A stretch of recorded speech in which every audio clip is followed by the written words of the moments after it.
겟세마네 동산에서, 겟세마네 동산은 바로 예수님께서 이 땅에 계시는 동안 아버지 하나님과 가장 깊이 교제하셨던 그 위로와 격려를 경험하셨던 바로 그 자리에서 이제 세상의 권력과 종교의 권력이 결탁하여 가지고 바로 그 예수를 바로 그 아버지와 함께 교통하는, 교제하는 그 자리에서 이제 잡아갑니다. 더 정확하게 표현하면 예수님께서 잡혀주신 거고, 또 다르게 더 정확하게 표현하면 예수님의 표현대로 표현하자면 아버지께서 주신 잔을 마신 것이지요. 안 그런 경우도 가끔 있지만 이 세상의 권력은 하나님께 대하여 별로 관심이 없습니다. 하나님께 대하여는 별로 관심이 없지만 종교 권력에 대해서는 관심이 있습니다. 왜냐하면 그 종교 권력과 어떤 관계를 맺느냐에 따라서 자신들의 그 통치, 그것이 이런저런 영향을 받기 때문에 그렇습니다. 그래서 종교에 관련이 없는 사람들도, 신의 관계가 없는 사람들도 선거 그때가 되면 성당이건 절이건 교회건 다니는 거지요. 그건 그 신에게 관심이 있어서가 아니라 그 사람들에게 관심이 있기 때문에 그렇습니다. 또 종교 권력이라는 말 자체가 이미 타락을 암시하고 있지만 타락한 종교 권력은 또 필연적으로 세상 권력을 필요로 합니다. 자신들의 그 권력을 유지하는 데 분명히 도움이 되기 때문에 이제 그런 것이죠. 영적인 부분을 바라보지 않고 그냥 예수님의 사건을 본다면, 그냥 사회적인 그런 현상으로 본다면 예수 사건은 종교 권력과 이 세상의 권력, 이 사회의 권력이 이해가 맞아떨어진, 그래서 벌어진 사건이라고 말할 수 있습니다.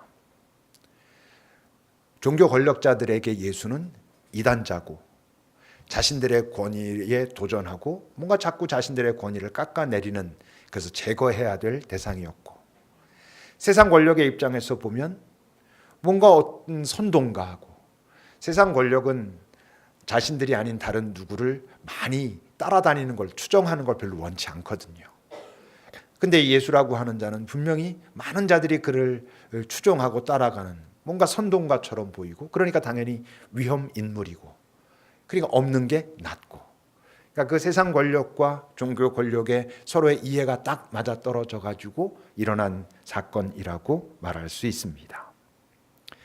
그래서 여러분 그 12절과 그 앞에 12절과 13절을 보면 예수님이 이제 그 겟세마네 동산에 계실 때 군대와 천부장이, 세상 권력이, 그리고 유대인의 아랫사람들이 종교 권력과 결탁하여 예수를 잡아 결박합니다.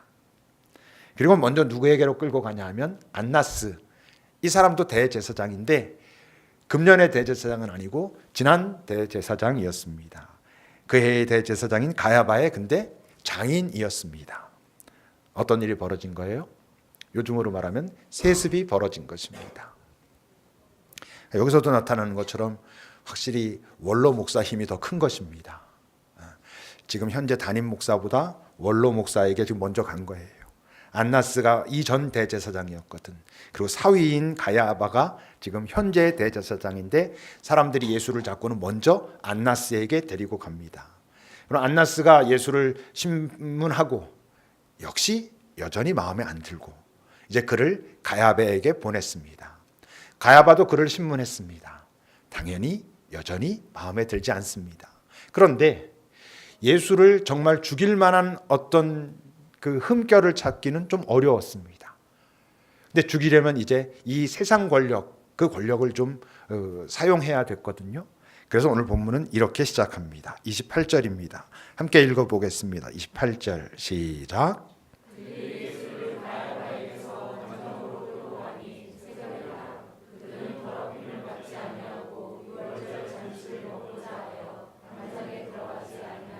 예수를 이제 가야바가 여러 가지로 역시험해 봤지만, 신문해 봤지만 여전히 그의 생각은 변함이 없고 자신들에겐 여전히 위협적이고 없는 게 낫고, 그들의 입장에서 볼 때는 이 사회 질서를 깨뜨리고 이스라엘의 그 문화, 하나님 백성의 문화를, 율법을 깨뜨리는 자인 게 너무나 틀림없으니까 제거해야 되겠는데 자신들의 힘으로는 안 되니까 빌라도 총독, 그의 힘을 빌려고 그에게 보낸 것입니다. 그런데 그 장면은 슬프기도 하고 웃기기도 한 좀 블랙 코미디 같은 그런 모습인 것이지요. 왜? 예수는 누구라고요? 여러분 요한복음 1장 29절에서 뭐라고 기록했습니까? 요한이 말했잖아요. 바로 저분이 이 세상의 죄를 지고 가는 하나님의 어린 양이다 라고 말했던 바로 그분. 그러니까 참 어린 양, 하나님의 진짜 어린 양은 세상 법정에다가 던져두고, 오늘이 지금 무슨 날이에요? 이 새벽이 어느 날 새벽이죠? 금요일 새벽이에요. 유월절 새벽인 거예요. 유월절 새벽이기 때문에 지금 성전에서는 어떤 일이 벌어지고 있어요? 양을 잡고 있어요. 유월절엔 양을 잡아가지고 그것을 사람들이 나누어 먹으며 그 유월절을 축하하는, 기뻐하는 잔치를 벌였거든. 그러니까 지금 참 어린 양인 예수는 세상 법정에다 갖다 두고는 이 자를 죽여달라고 부탁해 놓고 자신들은 그 법정 안으로, 그 안으로 들어가진 않는 거예요. 왜? 유월절 그 음식을 먹으려면 자신들이 부정해지면 안 되거든. 율법에서 피를 보고 피를 만지면 부정해져서 그 음식에 참여할 수가 없는 거예요. 그러니까 그 관정 안으로는 들어가진 않아. 밖에서 예수만 들어 미는 거예요. 그래놓고 자기네들은 유월절 잔치에 참여하고자 지금 하고 있는 것이지요. 한번 잘 기도해 보세요. 그 장면을. 이들이 하나님의 백성이라고 하는 이들이 의기양양하게 바로 그 하나님의 어린 양 예수를 세상 법정에 밀어놓고 저쪽 성전에서는 지금 유월절 잔치를 준비하겠노라고 양을 잡고 있는, 그러면서 웃고 승리했노라고 말하고 있는 그들의 모습을 바라보시는 하나님의 마음은 어떠하셨을까? 혹시 지금 이 땅을 바라보시면서도 그럴 수 있다면 그것은 어떤 일일까? 라고 한번 여러분 잘 돌아보십시오. 이들에게 유월절은 이미 완성된 사건인 거예요. 언제? 이미 오래전 모세를 통해서 하나님께서 이집트, 애굽에서 이스라엘 백성들을 끄집어내서 약속의 땅 가나안으로 넣으시는 그 사건 속에서 벌어졌던 그 유월절 사건은 이미 완성된 사건인 거예요. 그 사건을 통해서 하나님이 우리 민족을 당신의 백성으로 삼으셨다라고 그들은 이미 확정되어 있노라고 말하는 거예요. 그러니까 자기네들은 어떻게? 깨끗해. 그리고 제사를 드리거나 해서 자기네들은 잘 깨끗해질 수 있어, 스스로. 그러니까 뭐라고 지금 말하고 있어요? 자신들은 더럽힘을 받지 않고 유월절 음식을 먹으려고, 잘 자기네들이 보호만 하면, 피 보고 이런 것만 안 하면 자신들은 깨끗하기 때문에 유월절의 그 기쁨의 잔치에 참여할 수 있다라고 믿는 거예요. 그냥 이상한 것이죠. 끝나지 않았는데 진짜 유월절은 이제 시작하려고 하고 있는데 이들은 유월절이 완성됐노라고 믿고 있는 거예요. 이제 그 속에서 빌라도가 등장합니다. 우리가 다 알다시피 사도신경은 신앙의 고백입니다. 그 신앙의 고백의 핵심은 성부 하나님, 성자 하나님, 성령 하나님을 고백하는 것이고, 그 이후에 교회나 이런 부분들에 대한 고백이 그 신앙 고백 속에 사도들의 고백이다라는 이름으로 만들어져 있는 것이죠. 근데 그 신앙 고백을 잘 보면, 사도신경을 보면 성부, 성자, 성령 하나님을 제외한 인간 두 사람의 이름이 등장하죠. 한 사람은 예수님의 어머니 마리아, 또 한 사람은 오늘 본문에 나오고 있는 본디오 빌라도가 등장합니다. 마리아는 우리가 너무나 다 알다시피 예수님의 탄생에 결정적인 역할을 한 여인 사람이고, 그의 그 고백의 그 절정을 이렇게 설명하죠. 누가복음 여러분 1장 38절 함께 읽어봅시다. 시작.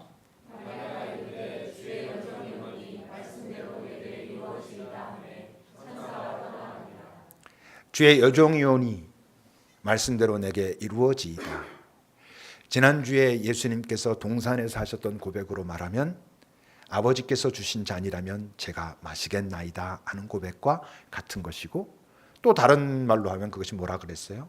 당신이 나의 주님이십니다라고 하는 고백의 실행, 바로 그것이죠. 그 고백을 통해서 이 여인은 예수가 이 땅에 오게 될 때 가장 중요한 역할을 하는 그런 위대한 인간이 되지요.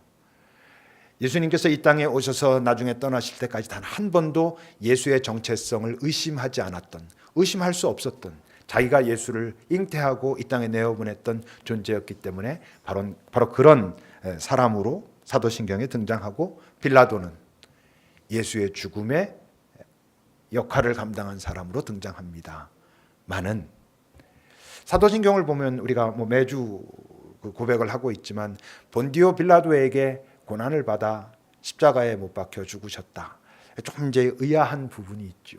그 고백만 이렇게 보면 마치 예수의 그 십자가 죽음에 가장 결정적인 역할을 한 사람이 그 본디오 빌라도란 얘기인가?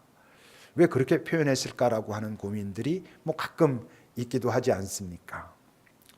그런데 그건 조금 우리 사도신경의 오역입니다. 번역을 조금 잘못한 것이죠. 실제 그 라틴어 원문에서 빌라도에게라고 할 때 에게라고 하는 수브라고 하는 단어는 아래에 이런 뜻입니다. 그러니까 아래란 뜻은 다른 말로 하면 본디오 빌라도 시대에 본디오 빌라도가 통치하던 때에 이런 뜻입니다. 그러니까 본디오 빌라도 하에서 예수는 십자가의 고난을 당했다라는 표현이거든요.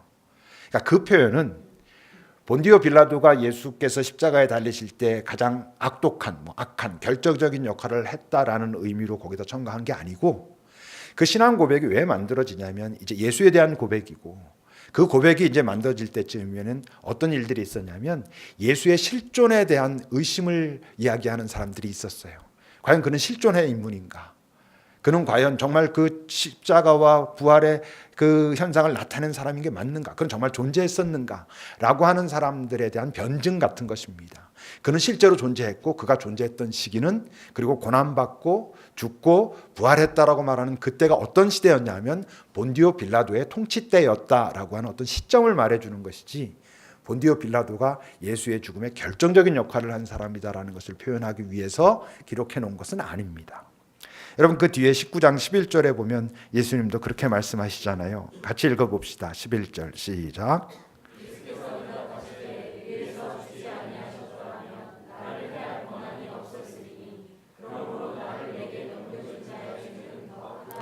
예수님께서 빌라도에게 하신 말씀입니다. 너는 지금 이런 역할을 감당하지만 더 본질적으로 악한 죄를 짓고 있는 존재들이 있어 라고 말씀하시죠. 그러니까 본디오 빌라도가 예수 죽음에 결정적인 역할을 한 사람이다라고 하는 표현이 아니라고 하는 거지요. 실제로 어떻습니까? 빌라도는 사실 예수가 하나님의 아들이냐 아들이 아니냐에도 별로 관심이 없었습니다. 왜? 빌라도는 하나님, 더 정확하게 말하면 유대인들의 하나님 야훼에 대해서 관심이 없으니까, 야훼 하나님, 유대인들의 하나님에 대해서 관심이 없는데 예수 이자가 그의 아들인지 아들이 아닌지 이런 거에 대한 관심이 있을 턱이 없는 것이죠. 빌라도에게 하나님은 누군데? 권력이거든. 그는 권력을 추구하던 자였습니다.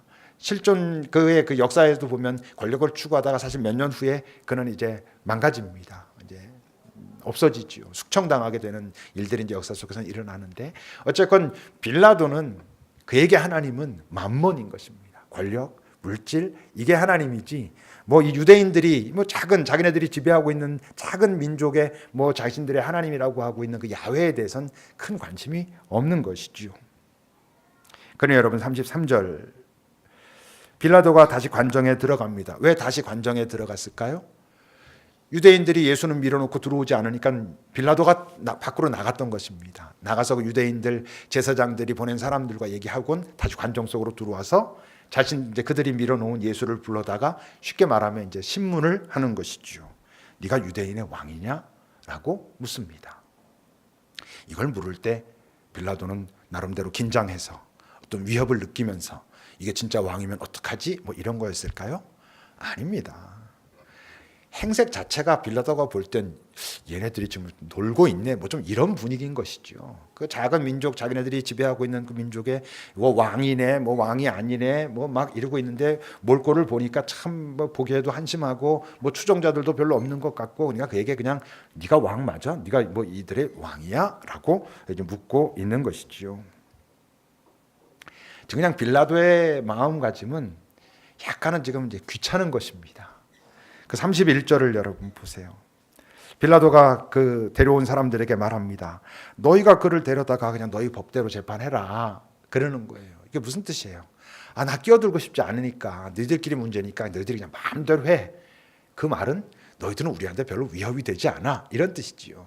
그러니까 나 여기 끼어들고 싶지 않으니까 너희 그 무슨 지금 너희 종교 문제고 너희 신과 관련된 문제인 것 같은데 나 거기 들어가고 싶지 않으니까 너희 그냥 알아서 처리해라. 라고 하는데 그들이 볼 땐 절박한 문제거든. 당신이 여기 개입해주지 않으면 우리가 이 문제를, 이 사람을 처리할 수가 없어. 막 이런 거예요. 그러면서 이제 약간의 호기심도 있었겠죠. 아무리 그래도 적어도 그 팔레스타인 그 땅에서 예수가 공생의 활동을 할 때 나름대로 센세이션을 일으켰던 사람이잖아요. 그러니까 이런저런 루트를 통해서 본디오 빌라도도 예수에 대하여 들어왔었겠죠. 그러니까 좀 알고 싶기도 했었을 것입니다. 그러니까 35절을 보면 어떻게 말합니까? 빌라도가 말합니다. 내가 유대인이냐? 이건 어떤 맥락에서 지금 하고 있는 얘기죠? 먼저 빌라도가 물었잖아요. 네가 유대인의 왕이냐? 이렇게 물으니까 예수님이 다시 물었거든. 네가 지금 그렇게 말하는 건 너 스스로의 고백이냐 아니면 다른 사람들이 한 얘기한 거냐? 그러니까 빌라도가 이 얘기는 무슨 소리예요? 쉽게 말하면 우리말로 그냥 하면 얘가 돌았나? 뭐 이런 얘기입니다. 야, 이 사람아, 내가 지금 유대인도 아니고 너희들끼리 하는 일에 네가 유대인이 왕인지 아닌지 내가 무슨 관계가 있어? 내가 무슨 거기 관심이 있겠냐? 이 사람아, 뭐 이러는 거예요. 난 관심 없고 그냥 저 사람들이 네 나라 사람과 대제사장들이 너를 나에게 이렇게 데려와가지고 나를 귀찮게 하는데 도대체 너 뭐 했길래 지금 저 사람들이 다 왕이라고 하는 소리도 하는데 널 다 죽이겠다고 지금 저러는 거냐라고 이제 묻고 있는 것입니다. 근데 이제 그렇게 물었을 때 이자가 정말로 이상한 소리를, 도저히 이해할 수 없는 소리를 하는 거예요. 36절입니다. 같이 읽어봅시다. 시작.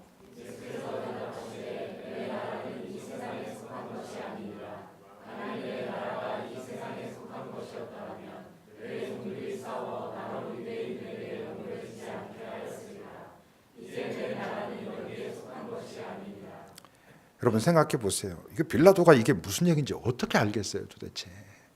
지금 로마라고 하는 큰 나라, 그 나라에서 이 팔레스타인 땅을 잘 통치하라고 지금 파송받은 총독으로 지금 살고 있는데 자기가 지금 그 지배하고 있는 그 민족끼리 무슨 싸움이 붙은 거예요, 지금. 뭐 이 사람 유대인의 왕이네 아니네, 뭐 그래서 이 사람이 반역을 한 거네, 막 이렇게 싸움이 붙어가지고 물었는데 지금 네가 왕이면 너 백성인 유대인들일 텐데 그들이 너를 죽이라고 그랬으면 도대체 무슨 일 했냐? 물어보니까 또 이 양반은 또 뭐라고 말하냐면 그들은 내 나라 백성이 아니다. 이런 식으로 얘기를 하는 거예요. 내 나라는 여기에 속한 게 아니고 다른 어떤 나라가 있다.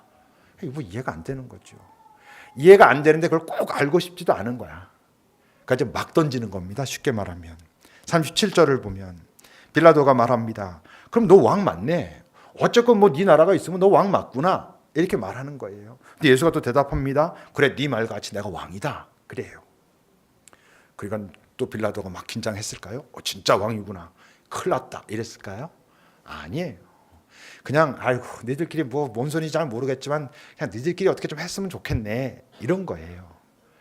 그러니까 빌라도가 어떻게 해요? 풀어주려고 하잖아요. 야, 내가 이걸 봐가지고 지금 다 이거 해봤는데 뭐 별 문제 없네. 그냥 너희들끼리 뭔가 좀 뭐 이해관계가 잘 안 맞아서 지금 그러는 것 같은데 그냥 너희들끼리 해결해라. 나 얘기 그냥 놔줄래. 그런 거예요. 근데 지금 이들은 절박한 문제잖아요. 대제사장들, 바리새인들, 서기관들, 자기네들의 어떤 지금까지 수천 년 지켜온 질서가 무너질 것 같은 두려움이 있거든. 그러니까 사람들을 막 해가지고 밀란이 일어날 만큼 사람들이 막 지금 당신 무슨 소리 하시오? 지금 로마에서 지금 파송받은 총독으로 이 사람이 자기가 왕이라 그러는데 우리에겐 왕은 가이사밖에 없습니다. 시저밖에는 로마 황제밖에는 우리에게 왕이 없는데 이 사람이 왕이라고 그러고 있는데 이 사람을 놓아주면 당신은 지금 로마에 반역하는 거예요. 막 이렇게 사람들이 막 이렇게 했잖아요.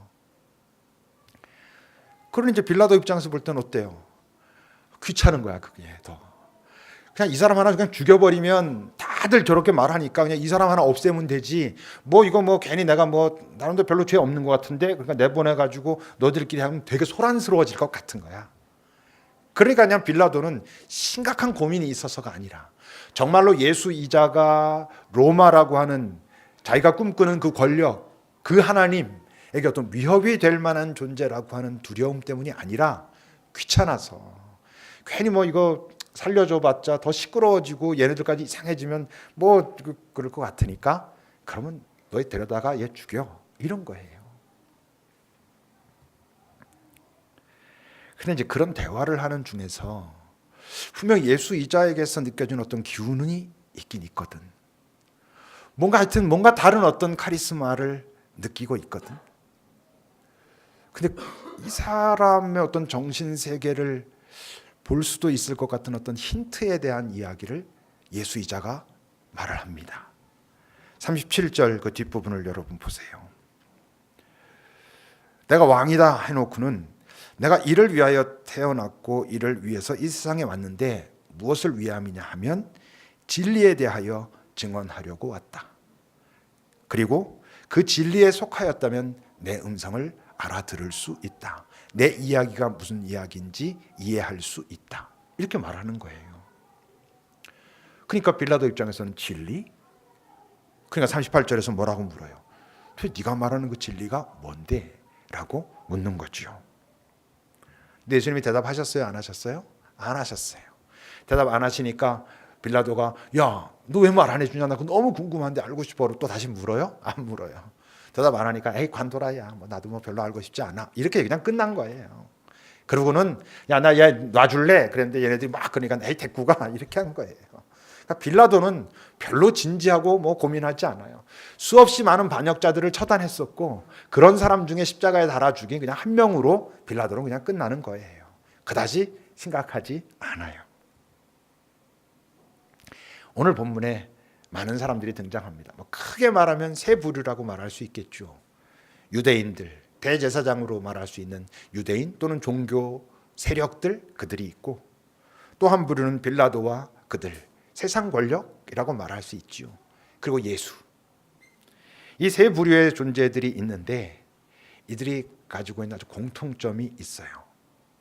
뭐냐면 이들 모두 자기 각자의 신념에 따라 행동하고 있다는 거예요.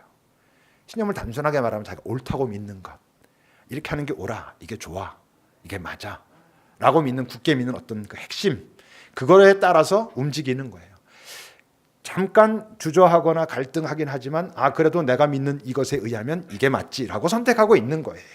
빌라도도 결국 그 방식에 따라서, 그 기준에 따라서 움직이고 있는 거고, 대제사장과 유대인들도 그 기준에 따라 움직이고 있는 거고, 당연히 예수님도 그 기준에 따라 이게 옳아, 이게 맞아에 따라 움직이고 있는 거예요.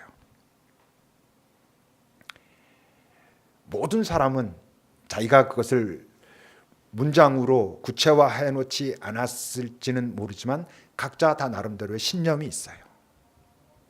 여러분들도 어떤 신념이 있을 거예요. 여러분 그 신념에 가장 결정적인 영향을 주는 게 여러분 뭐라고 생각하십니까? 그 사람이 생각할 때 이게 옳아, 이게 맞아 라고 하는 그것, 신념의 가장 중요한 역할을 하는 것은 그 사람이 생각하고 있는 잘 산다는 게 과연 뭘까 라고 하는 잘 사는 것에 대한 그 사람의 정의가 그 사람의 신념을 결정하게 돼 있어요.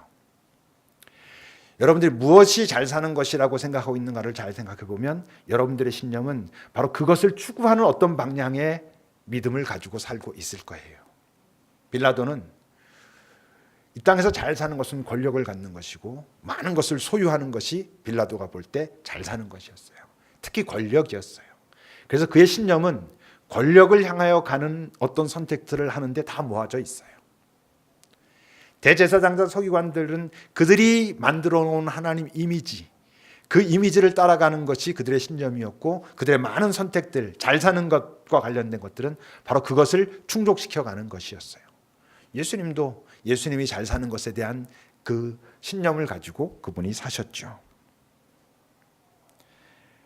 그러니까 신념은 그가 무엇이 잘 사는 것인가라고 생각하고 있는 그 잘 사는 것과 관계가 있기 때문에 신념이 변하려면 뭐가 변해야 신념이 변하냐면 잘 사는 것이 이게 아니라 이거구나가 돼야 신념이 변해요.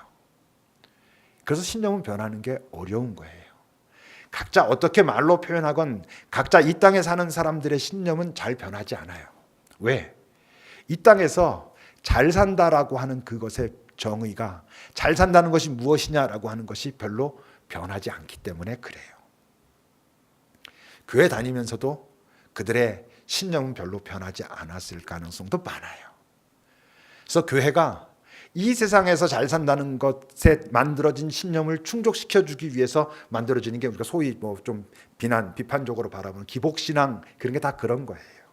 이 땅에서 잘 사는 것, 그것을 교회에서도 만족시켜주는 어떤 신념을 고착화시켜가고 있지 않아요? 이제 그런 문제가 있는 거예요. 신념은 잘 바뀌지 않아요. 이럴 때 바뀌어요. 이 시대의 슬픔이라고 말할 수 있는 세월호 사건 같은 것을 통해서 신념이 바뀌는 사람들이 있는 거예요. 세월호 사건을 우리 사회가 경험했으니까 우리 사회의 신념이 바뀝니까? 안 바뀝니다. 이를테면 세월호 사건을 통해서 자기 아이가 그곳에 빠져 죽는 것을 경험한 부모들 중에서도 어떤 일부가 잘 사는 게 이렇게 하는 게 잘 사는 게 아니었구나라는 것이 깊이 인정되고 확인되고 정말 실체가 되었을 때 그가 믿는 신념이 변하는 거예요. 아, 어떤 게 옳은 거구나, 어떤 게 맞는 거구나. 그때 겨우 변하는 거예요. 세월호 사건을 경험했다고 당사자들이라고 다 변하지도 않아요. 그렇게 어려운 거예요, 신념이 변하는 게. 변절자들의 신념이 변하는 거예요. 이를테면 항일운동을 하다가 친일이 되는 사람들이 신념이 변한 거예요. 왜 변했게요? 잘 사는 것의 정의가 달라진 거예요. 이전엔 내 민족이 이런 고난을 당하고 침략을 받는다면 내 힘이 별것 아닐지라도 어떤 역할을 하나 감당해야 되겠다. 그것이 잘 사는 것이지. 그래서 힘들고 아프지만 그것을 했어요. 거기에 따른 신념이 있었어요. 근데 보니까 내가 한다고 뭐 달라질 것 같지 않아. 나 혼자 뭐 이룬다고 별로 그렇지도 않은데 에이, 이게 더 좋다. 이게 내가 잘 사는 거지 라고 잘 사는 것에 대한 정의가 바뀌면 그의 신념이 변하는 거예요. 그런 경우가 그렇게 많지는 않아요. 근데 신념이 변하게 되는 다른 통로가 있어요. 아까 말했던 대로 삶의 어떤 경험을 통해서, 대부분 그 경험은 되게 힘들고 아픈 경험이에요. 그런 경험을 통해서 잘 사는 게 이게 아니구나라는 것을 깨닫고 신념이 변하는 건 참 쉽지 않고, 어쩌면 이것도 그렇게 쉽진 않지만 다른 방식으로 신념이 변하는 경우가 있는데, 그건 어떤 경우? 진리를 경험하면 신념이 변할 수 있어요.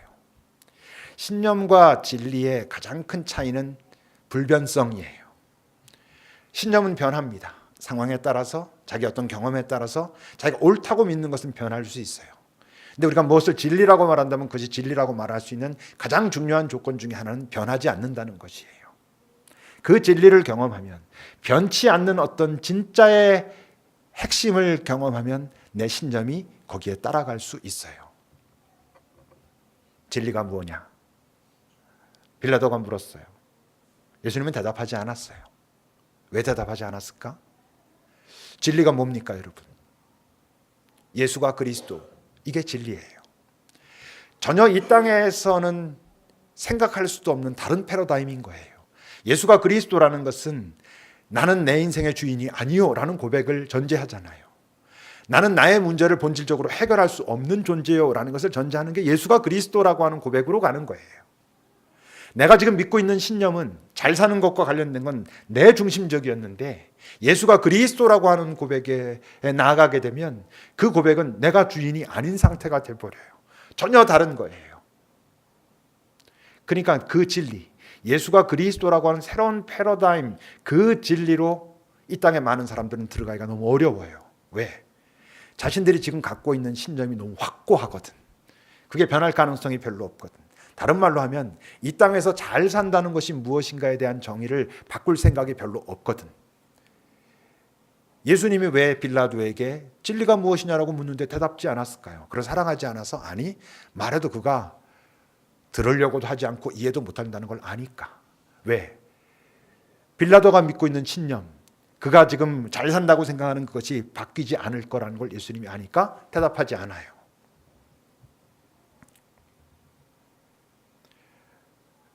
우리도 그러니까 물어야 돼요. 예수를 믿는다고 말하죠. 예수를 믿는다고 말하는 건 예수가 그리스도라고 하는 것이 진리다라고 고백한다는 것을 의미해요. 그것이 변치 않는 사실입니다라는 고백을 말하는 거예요. 그 고백은 무엇이 뒤따라야 그 고백이 진짜라는 것이냐면, 그렇기 때문에 이 땅에서 내가 지금까지 가지고 있던 잘 산다는 것의 정의와 내 그 잘 산다는 것이 그 정의였기 때문에 내가 갖고 있던 신념이 진리를 알고 나서 변했습니다라는 것을 후속해야 내가 예수가 그리스도라고 하는, 당신이 진리입니다라고 하는 고백에 합치되는 거예요. 근데 어때요? 예수를 믿었어도 지금까지 내가 예수를 알기 전에 믿고 있었던 잘 사는 것, 그랬기 때문에 가졌던 신념과 크게 달라지지 않을 수 있어요. 우리가 지금까지 지난주에도 얘기했던 것처럼 우리는 예수는 나에게 네가 그것을 믿는다면 너의 그 칼을 칼집에 꽂으라고 말하는데, 우린 여전히 이곳에 와가지고 내가 칼 쓰는 재주가 저들이 쓰는 칼 쓰는 재주보다 더 뛰어나게 해가지고 내가 저들을 이길 수 있도록 해주십시오를 여전히 여기 와서 주장하고 있을 수 있단 말이에요. 그러니까 내가 잘 사는 것에 대한 정의도, 거기에서 만들어진 신념도 변치 않은 거예요. 예수의 이름만 외우고 있을 뿐이에요. 그럼 예수 나라에서 잘 산다는 건 뭔데? 이사야 11장을 여러분 봅시다. 이사야 11장 6절부터 10절까지 같이 읽어보겠습니다. 6절부터 10절까지입니다. 시작.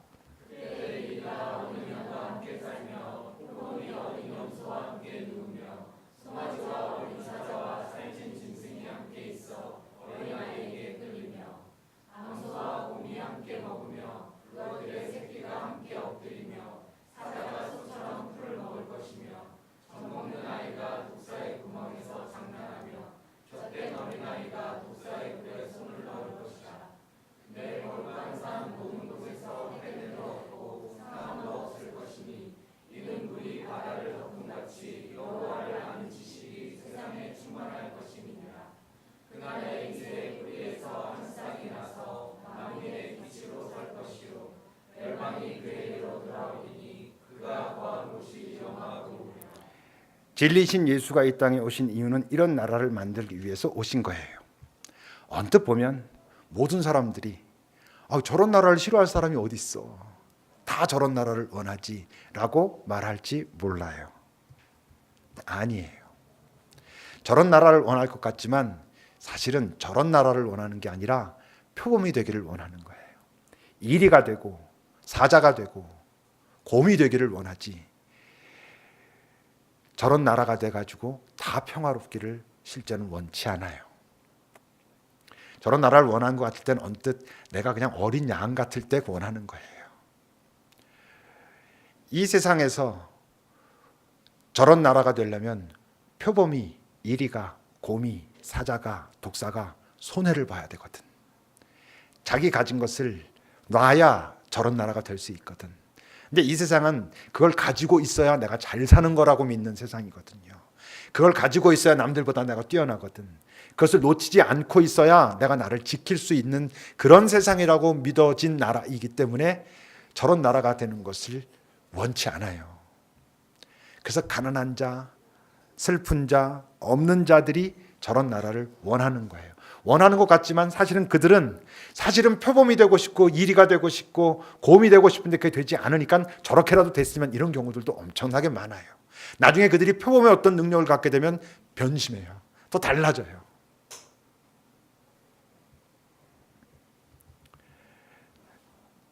저런 말씀을 읽을 땐 우린 저런 나라가 돼야지, 하나님 믿는 우리들은 그렇게 생각하기 쉬워요.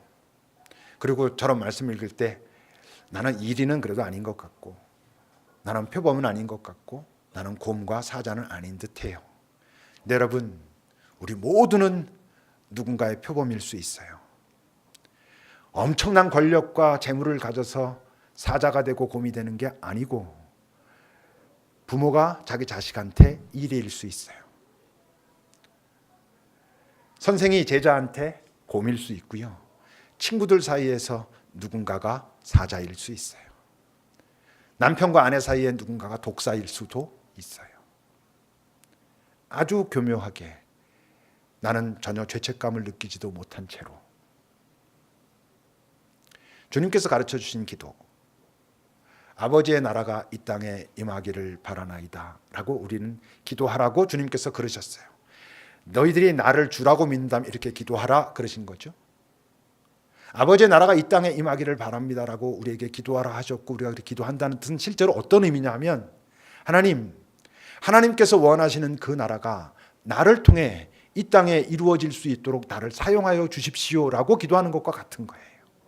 그러니까 다른 말로 하면 오늘 지금 이사야에서 말하고 있는 이 나라가 아버지 나를 통해서 내 주변에서 시작되게 하옵소서라고 하는 기도와 같아요.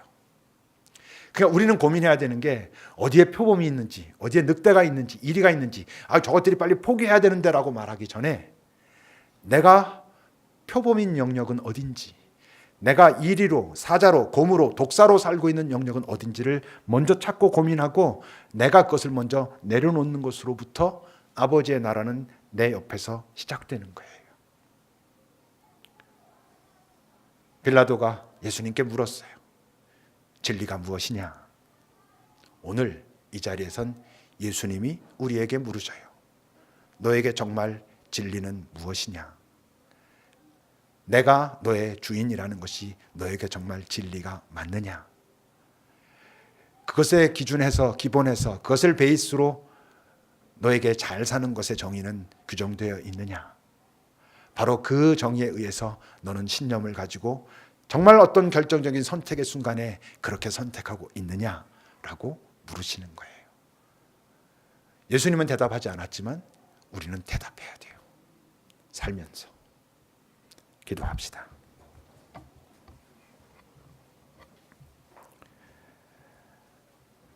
과연 우리는 예수가 그리스도라고 하는 것이 정말 진리로 인정하고 있는지, 변치 않는 사실, 너무나 분명한 사실이기 때문에 이 땅에서 내가 살아갈 때의 신념도, 그렇기 때문에 잘 산다는 것의 정의도 거기에 근거하고 있는지 여러분 살펴봐야 돼요.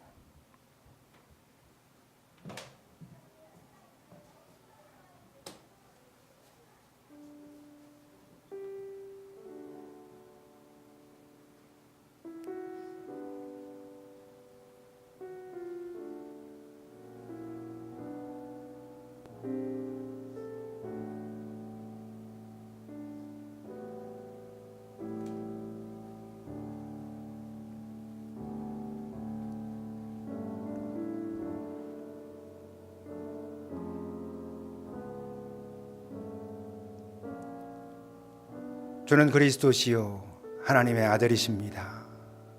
우리의 주님이십니다. 바로 우리가 고백하는 그 사실이 진리임을 우리 모두가 인정합니다. 주님, 이젠 우리의 입술과 우리의 마음의 그 인정이 나의 삶의 자리에서 실현됨으로 이 세상에게 내 삶의 자리에서 예수 그리스도가 진리임을 증명하는 그런 삶이 되게 하옵소서.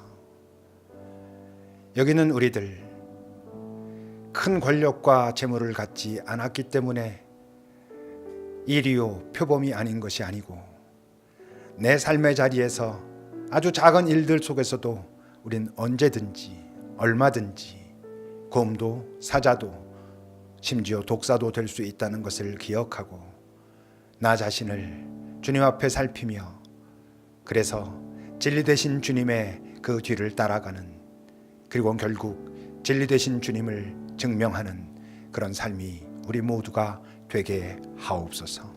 예수님의 이름으로 기도합니다. 아멘.